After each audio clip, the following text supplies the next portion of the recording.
we can gloss over that picture too.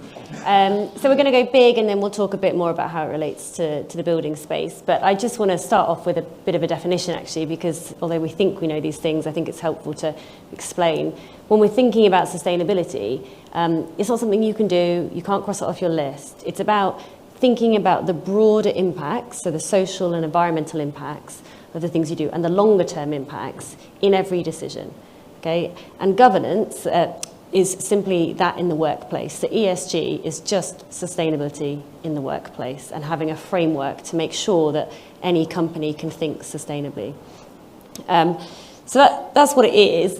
But what does that actually mean? Well, the problem with social and environmental issues is that they are endless. There is, everything: plastic waste, biodiversity, climate change, employee diversity, well-being, third world famine, you name it, it's a social or environmental issue.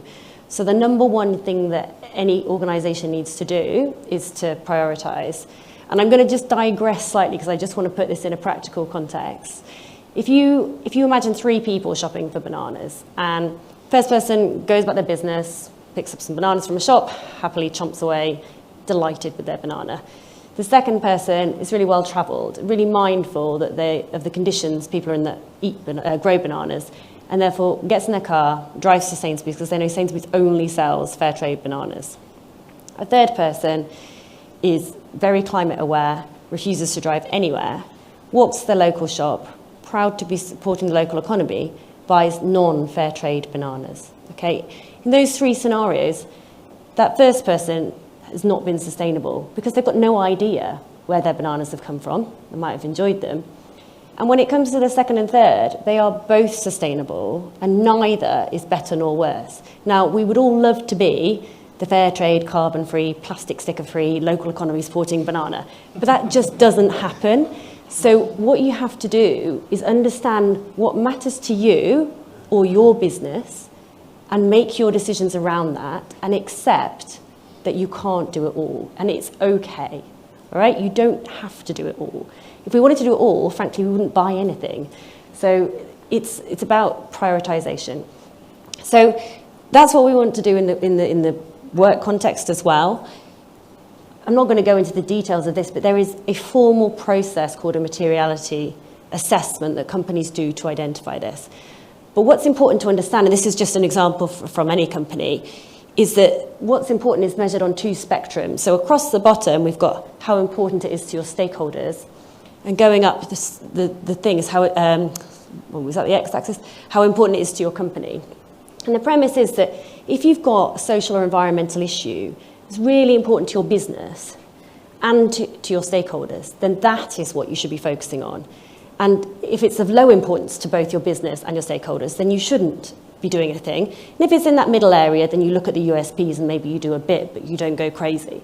Okay? And if we put that into practice, it's really about thinking about the business case. So if you prioritize in this way and you address those things in the top right corner, you are going to add real value to your business.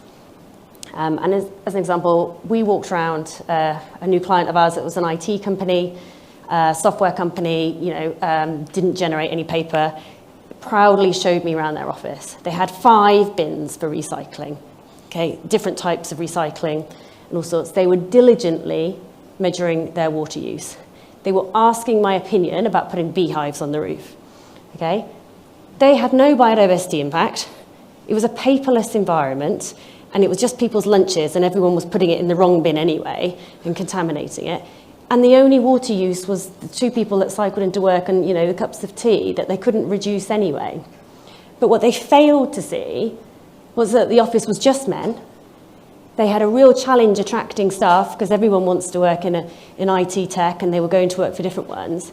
And they actually had a paternity policy that paid men more money than the government gives them for paternity leave, but not women, okay? This is about, if they'd done a materiality exercise and they'd identified that recruitment and retention was a challenge, and they'd spoken to their employees and customers and realised that actually diversity inclusion is really important to them, they would have understood that, and they wouldn't have wasted all their time and money on the other bits and bobs. So it's really, really important, and it just exponentially adds value to what you already do. So another example I always give is around Marks and Spencer's. You know, they employ a lot of older people, right? And they have a huge workforce. Their healthcare costs, private healthcare, time off costs, lost time, are phenomenal. So well-being of their employees is a really high important topic to them. Also happens to be that their customers tend to be older, and as well as their employees. So it's massively important to the health and well-being is massively important to their stakeholders. So you see that, and then you walk into their shops and you see that they've partnered with Breast Cancer UK. And how clever. They've got research going on to fix a condition that costs them a shed loads of money, that appeals to their customer and gives a tingly feeling to their employees when they walk into the workplace. If they'd donated their financial charity contributions to Dogs Trust, you know, something else, it wouldn't have the same impact as it would if they picked something in that top right corner. So this is about sustainability that's really going to add value to your business, is doing this materiality exercise. Once you've done your materiality exercise, then you need to set policies, targets, actions, all that stuff, which I won't bother going into. But if you haven't got time and capacity to do a materiality exercise, I want to draw your attention to two issues, sustainability issues, that frankly affect all of us, okay? And that's climate change and diversity and inclusion. And the reason they're so important, out with the bigger picture of people and planet, is because they affect all industries, and investors latch onto them for that reason. Investors are having a panic. They've invested all sorts of different companies. They've got all sorts of different ESG issues. The commonality, the thing that they can say applies to everyone, are those two. So these two matter to investors. That cascades down to the big companies who might be your clients, or to you who might have your own investor. So if you do nothing else, think about these two.